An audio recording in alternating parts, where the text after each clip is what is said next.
नमस्कार, मी दीपिकाज रेसिपीमध्ये तुमचे मनापासून स्वागत आहे। आज बनवूयात मक्याची भजी।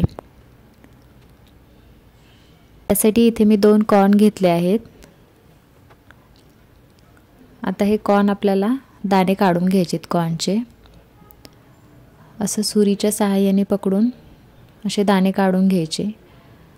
पूर्ण दाणे व्यवस्थित निघतात आणि दाणे असे तुटले जातात, त्यामुळे कॉर्न आपले भजी करताना उडत नाहीत व आपली भजी अगदी व्यवस्थित करता येते आपल्याला। जर आपण अख्खे कॉर्न काढून घेतले तर आपल्याला भीती वाटते की कॉर्न उडतील म्हणून। आता इथे मी सर्व कॉर्न काढून घेतले आहेत। आता ते एका भांड्यामध्ये घेते। तुम्हाला जर कॉर्न असे कापून काढायचे नसतील, अख्खे हवे असतील तर त्यासाठी मी एक मसाला कॉर्नचा व्हिडिओ बनवला आहे, त्याप्रमाणे तुम्ही करू शकता। त्याची लिंक मी डिस्क्रिप्शनमध्ये देत आहे।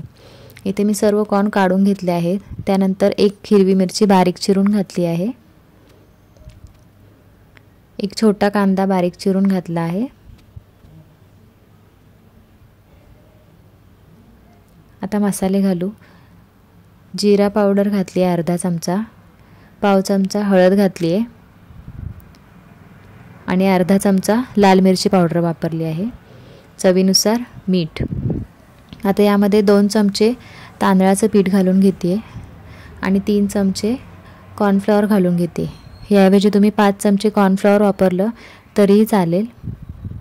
खूप जास्त पीठ घालायचं नाहीये, नाहीतर कॉर्नपेक्षा पीठच जास्त लागतं भजी खाताना। आता हे सर्व असं मिक्स करून घ्यायचं आहे। इथे मी सर्व मिक्स करून घेतलं आहे, पण मिश्रण मला कोरडं आहे अजून माझं, त्यामुळे मी इथे 2 टेबलस्पून एवढं पाणी घालून घेणार आहे। सुरुवातीला मी 1 टेबलस्पून घातलंय, तरी मला थोडं कोरडं वाटतं आहे, म्हणून मी अजून 1 टेबलस्पून एवढं पाणी घालून घेते। छान मिक्स करून घ्यायचं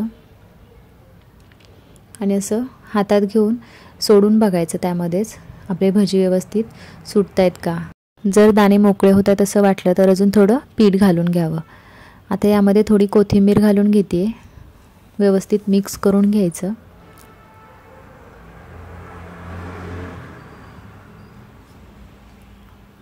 आपलं भजीचं मिश्रण आता तयार आहे। तेलही गरम करायला ठेवलं आहे मी। आता तेल गरम झालंय की नाही चेक करूया, असं एक कॉर्न सोडून। आता हे तेल व्यवस्थित गरम झाले। खूप जास्त कडकडीत तेल गरम करून नाही घ्यायचे। आता यामध्ये असे भजी सोडून घ्यायचे।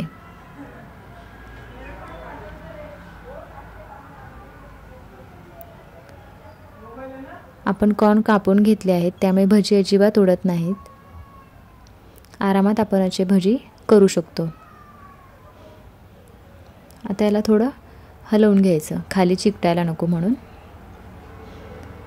आणि एक साइड व्यवस्थित भाजल्या गेली किंवा तळल्या गेली की नंतर असे उलट्या दुसऱ्या साइडने तळून घ्यायचे। इथे तुम्ही बघू शकता छान असे भजी आपले तळून तयार आहेत। आवाजही तुम्ही बघू शकता। आता याचप्रमाणे मी बाकीचेही भजी तळून घेणार आहे।